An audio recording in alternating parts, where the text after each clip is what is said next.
শেখ হাসিনার যে বক্তব্যটি যে আমি এই মরে গেলেও আমি বঙ্গবন্ধুর কন্যা দেশ বিক্রি করব না, তো দেশ বিক্রি করব না, আমি ভারতের সাথে যা কিছু করেছি বাংলাদেশের স্বার্থে করেছি। এখন এগুলো তো একটা একটা করে প্রকাশিত হচ্ছে। ভারতের সাথে যে চুক্তি, ট্রানজিট চুক্তি, ভারত আমাদের কাছ থেকে কয় টাকার ট্রানজিট পাইতো এখন বের করেন বলেন। কিন্তু ভারত ট্রানজিট বন্ধ করে দিয়েছে ২,০০০ কোটি টাকা লস। তো আপনি যদি দেখাতে পারতেন যে ভারতে ২,০০০ কোটি টাকা লস গেছে আর আমরা ভারতের ট্রানজিট বন্ধ করে দিয়েছি, আমরা ভারতে ৪,০০০ কোটি টাকা লস করতে পেরেছি, তাহলে আপনি শেখ হাসিনাকে দায়ী করতে পারতেন। তো এই জিনিসগুলো সামনে আসছে, প্রচণ্ডভাবে সামনে আসছে। এখন চীন দেশে আপনি চিকিৎসার জন্য হাসপাতাল নিয়োগ করে আসছেন, কিন্তু কয়জন লোক চীনে গেছে? আপনি পাকিস্তানের লোক পাঠাবেন, ইরানের লোক পাঠাবেন, সরাসরি প্লেন পাঠাবেন সেখান থেকে। এই যে ভাইবগুলো, গল্পগুলো, সেই গল্পগুলো এখন সব ভুয়া ভুয়া, চারিদিকে শুধু ভুয়া ভুয়া শব্দ উঠছে। এই যে ভুয়া শব্দগুলো উঠছে, এগুলো দেখে আওয়ামী লীগের লোকজন কি আনন্দ হচ্ছে আপনি চিন্তা করেন তো। এই মুহূর্তে যে কক্সবাজারে যে ঘটনাগুলো ঘটছে, রোহিঙ্গাদের ওখানে যে ঘটনাগুলো ঘটছে, করিডোর নিয়ে, সেন্ট মার্টিন নিয়ে যে ঘটনাগুলো ঘটছে, এগুলো সবই শেখ হাসিনা বলে গেছেন। এবং তিনি এও বলে গেছেন যে আমি এই কাজগুলো করলে আমাকে ক্ষমতা থেকে যেতে হবে না, কিন্তু আমি কাজ করব না, আমি ক্ষমতা থেকে চলে যাব। এটা সে ২০২৩ সন থেকে বলে আসছে। ২০২৩ সন থেকে বলে আসছে। তো সেই ঘটনাগুলি এখন ঘটতে চলেছে এবং সারা বাংলাদেশ এখন আলোচনা করছে, সমালোচনা করছে, আর কয়দিন পরে বিক্ষোভের রাস্তায় নেমে পড়বে। অনেকগুলো কারণ আছে যে তিনি যে কাজগুলো করেছেন এই সময়টাতে, যেমন দেখেন আদানির সাথে বিদ্যুৎ চুক্তি হয়েছে, আমরা সবাই গালাগাল করেছি। এখন এই সরকার বলতে বাধ্য হচ্ছে যে না, ওটা সঠিক আছে। আমরা রিজার্ভ পুরো খেয়ে ফেলেছে, শেখ হাসিনা রিজার্ভ দিয়ে দেশ চলবে না, খুব খারাপ। এখন এই সরকারের লোকজন বলছে ইকোনমি যত খারাপ মনে করা হচ্ছিল তত খারাপ না, ইকোনমি ভালো আছে, রিজার্ভ ভালো আছে, সব কিছুই ঠিকঠাক আছে, ঠিকঠাক রেখে গেছে। তাহলে বলেন তো শেখ হাসিনা একটু যদি রবীন্দ্রসঙ্গীত গায়, আমারও পরানো যাহা চায়, আপনি তাকে বকা দিতে পারবেন বলেন? সে যে তু চিজ বড়ি হ্যায় মাস্ত মাস্ত, এই যে কথাগুলো সে গানগুলো গাচ্ছে মনের আনন্দে, কেন গান গাচ্ছে? বিকজ এই সময়টিতে এসে এখনো পর্যন্ত পদ্মা সেতুতে যে দুর্নীতি হয়েছে, মেট্রো রেলের দুর্নীতি হয়েছে, আপনি পদ্মা সেতুতে যাচ্ছেন, মেট্রো রেলে দুর্নীতি হচ্ছে, তারপরে রূপপুর পারমাণবিক কেন্দ্র থেকে মানে ১,১০,০০০ কোটি টাকার প্রকল্প থেকে শেখ হাসিনা তার পরিবার ৭০,০০০ কোটি টাকা চুরি করে নিয়ে গেছে। এই কথা তো আমরা বলেছি, কিন্তু কই?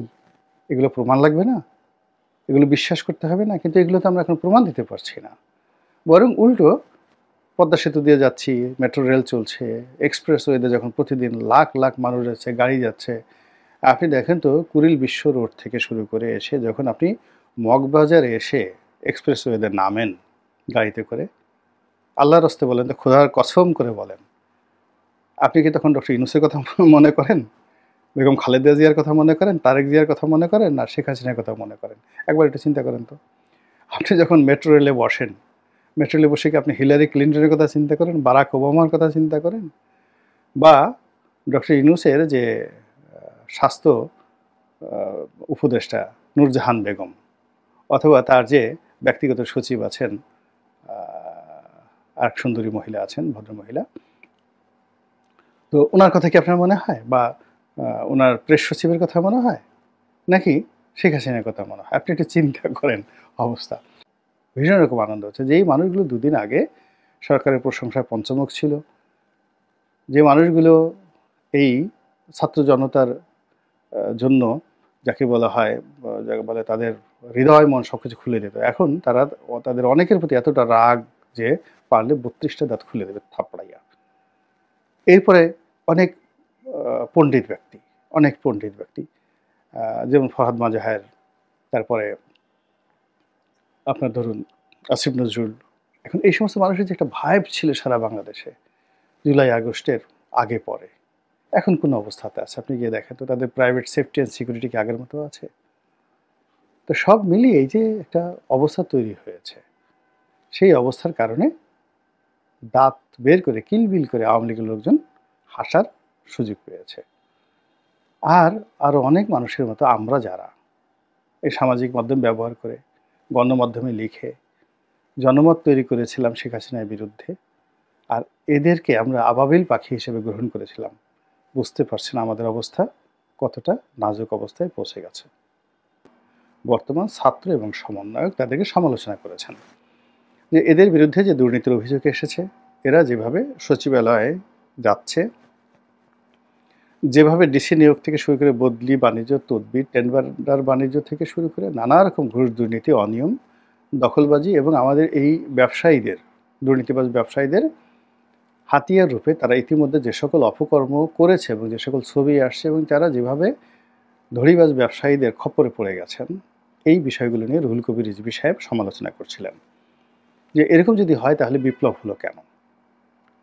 আর এই যে ছাত্ররা যে কাজকর্মগুলো করছে এর সাথে পাল্লা দিয়ে তো অন্যরাও করবে। এর কারণ হলো মন্দ কাজ এটা জ্যামিতিক হারে বাড়তে থাকে।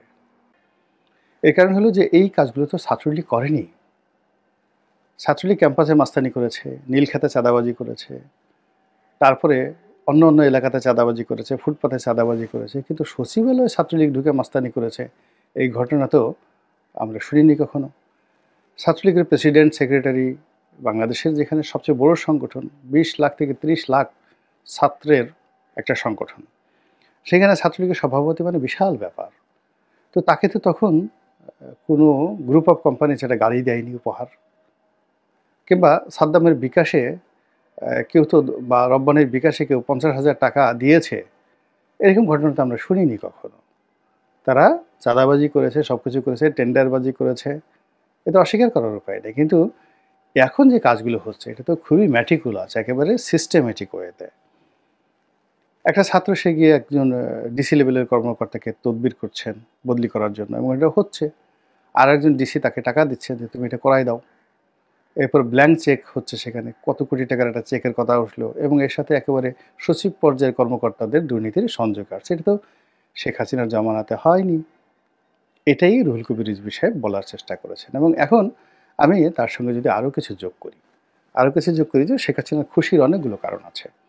বা যখন সব জায়গাতে গিয়ে দেখে যে পুলিশ কাজ করছে না, তারপরে কোর্ট কাছারিগুলোতে যে যার মতো করে মারধর, কাটাকাটি ইচ্ছা মতো করছে, তখন কি আপনার মনে হয় না যে না, এসে একটা শক্ত শাসক থাকলে ভালো হতো? এইগুলোকে আসলে প্যাদানি দেওয়া দরকার, এগুলোর পদের উপর বাড়ি দেওয়া দরকার। কিছু লোক আমাদের সমাজে এমন বাড়াবাড়ি করছে এখন এই সমাজেতে এসে, আপনাকে মনে হচ্ছে না যে এদেরকে আসলে দুধ কলা দেওয়া উচিত না, এদেরকে আসলে পশ্চাৎ দেশে বাড়ি দেওয়া উচিত? তো টেকনাফ থেকে তেঁতুলিয়া পর্যন্ত প্রতিদিন লক্ষ লক্ষ ঘটনা ঘটছে, যে ঘটনায় মানুষ শেখ হাসিনাকে স্মরণ করতে বাধ্য হচ্ছে।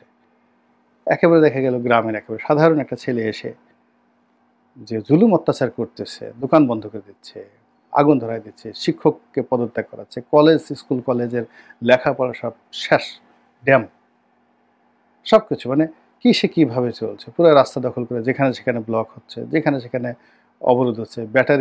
মানে ব্যাটারি রিক্সা চালক তাদের ভয়ে মানে কি বলবো, মানে থরথর করে পুলিশের বড় বড় কর্তারা কাঁপছে।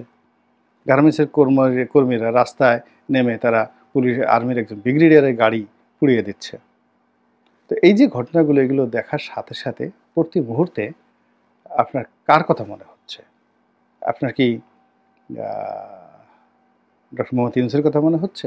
আসিফ নজরুলের কথা মনে হচ্ছে? নাহিদের কথা, সার্জিসের কথা মনে হচ্ছে? নাকি শেখ হাসিনার কথা মনে হচ্ছে? আর এটা আপনার এই যে মনের যে কথাগুলো, এটা যদি শেখ হাসিনা টের পেয়ে যায় যে তাকে কেউ স্মরণ করছে, সে কি খুশিতে একটু লাখ পাবে না? পিয়ার কিয়া তো ডরনা কিয়া। তো উনি ওইবার তো বলছে তু সিজ বড়ি এক মাস্ত মাস্ত। আমার তো মনে হয় নেক্সট বার উনি ভিডিওতে যখন কথা বলবেন, তো পিয়ার কিয়া তো ডরনা কিয়া, আমি তো বাংলাদেশকে ভালোবেসেছি, বাংলাদেশকে পেয়ার করেছি, তো এত ভয় কিসের, ডর কিসের?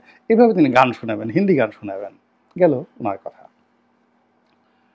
এরপর আসি আওয়ামী লীগের গড়াগড়ি। আওয়ামী লীগ তো আছে, 1% আওয়ামী লীগও দেশ ছেড়ে যায়নি।